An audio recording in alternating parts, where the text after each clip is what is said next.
When I was a little boy, I learned stories of slavery, abolitionists, and the Underground Railroad in my hometown history. There were also local stories of Chief Black Hawk and his people being pursued by Abraham Lincoln of the Illinois militia. It didn't occur to me that people were being oppressed.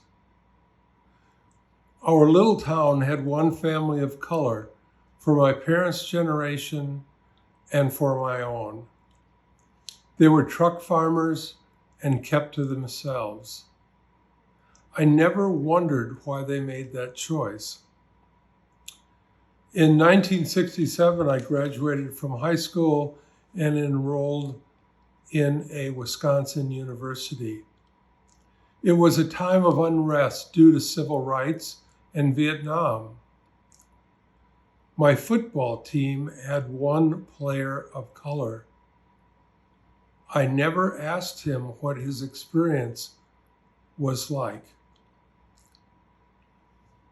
Teaching in the mostly white Minneapolis suburbs, I worked with few students of color. I remember judging their parents for not coming to conferences. I was unaware that if they came to conferences, they would have to miss work. Instead, I judged that they didn't care.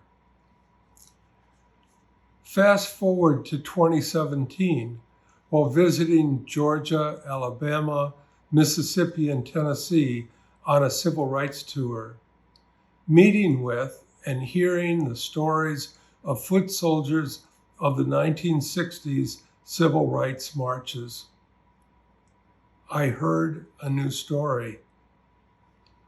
The foot soldiers told us stories of time when they were young and marching for justice, with water cannons blasting, fierce dogs attacking. They sang for courage and marched for change.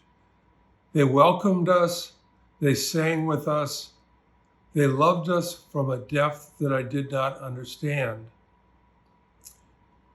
We ate pizza in Montgomery, in a building that at one time was used to hold people for auction. I imagined that I heard their voices filled with terror and fear. Their families became my family. I began to glimpse the long arc of justice.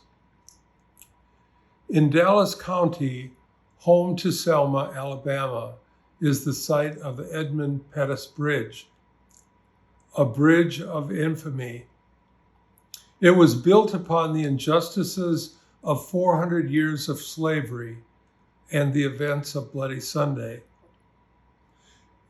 It was a beautiful fall morning as we walked from the AME church to the river.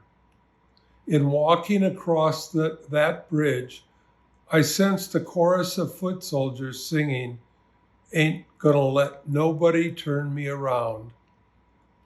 The singing continued, and I heard voices asking me to know in my bones that liberty and justice for all lives must be inclusive, no exceptions. This I believe.